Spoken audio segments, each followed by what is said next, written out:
Okay, ladies and gentlemen, so you should have written out your poem.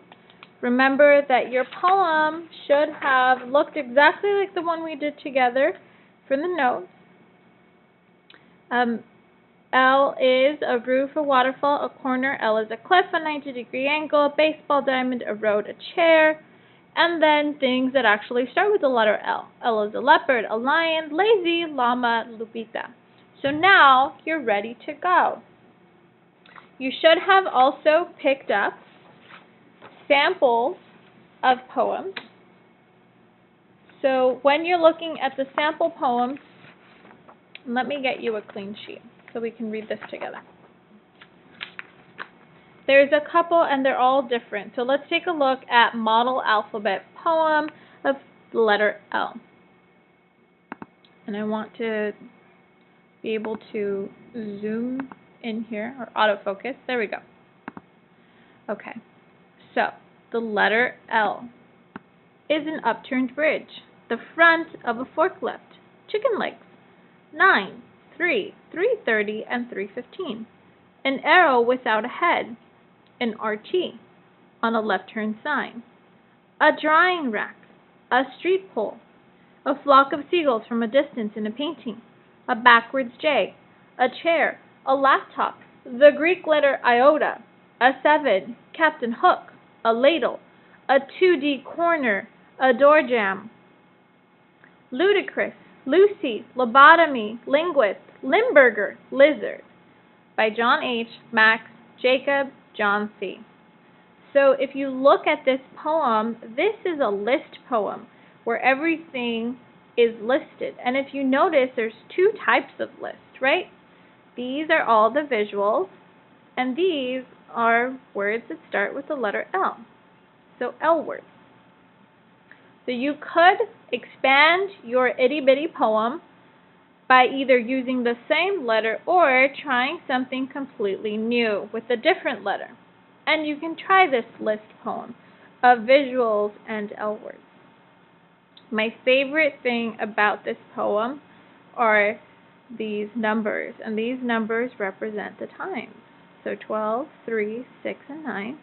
And if it was 3, then of course you're going to have your minutes here and your hour hand here. And yeah, sure enough, that looks like the letter L. Now let's move on to our second example. This one is written differently because it is not divided into a list. It is one large stanza, or I'm sorry, two stanzas. So here we go. This one's by Becca, who's a 12th grader. And she wrote, "The letter W, the first letter of my last name, looks like two V's holding hands, or kissing if flipped upside down. W is a pair of beautiful mountains with snow-covered hills. The letter W turned around on its side is a 3, or a crazy-looking E, or maybe big black cats flying in the night sky. W has a lot of power, but it goes unnoticed by people. It feels neglected and alone. The sound of W is the wind whistling past city buildings. W is a young yellow flower blossoming." So here Becca does a couple of things. Becca talks about the letter W and how it's part of her first name, so she makes it personal. She also gives you directions. She tells you how to look at the letter W in order to see those images. So, if it's flipped upside down, it looks like it's kissing. Here are the lips. If it is right side up, it looks like they're holding hands. Or it could also be beautiful snow-capped mountains. If the letter W was turned on its side, it's a crazy 3. Or if you turn it the other way, it's a crazy E. Or she said they were big black cats flying in the sky. And then she talks about the W, how it has a lot of power, but it goes unnoticed by people, and how it feels neglected. And that's probably because in the alphabet, if you start reciting it, you realize that the word W is kind of at the end. You have A, B, C, and then you have W, X, Y, and Z, and it is kind of at the end. Then she also talks about the sound. How the word wind starts with the letter W, and it also makes a whistling past city buildings. So think of the wind whistling past buildings and how it sounds like a whoosh. And then she ends up by saying a young yellow flower blossoming. So maybe it is going to be a little flower blossoming.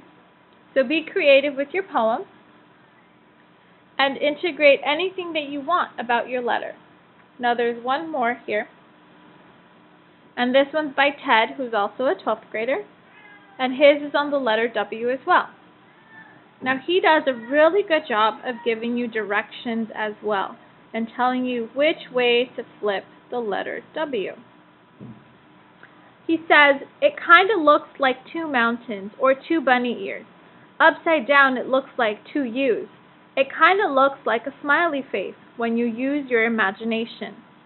If there was little holes between them, they'd have little caves. If you turn it upside down and give it two little dots and lines, it looks like a nice teacher peering down from his glasses.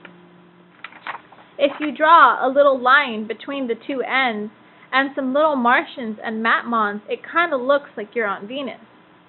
When you draw an M with flat lines on top and you add a guy and his henchmen, it looks like they're getting the chest of Davy Jones, and it looks like they're on the deck of the Flying Dutchman. So ladies and gentlemen, please make sure that you are creative.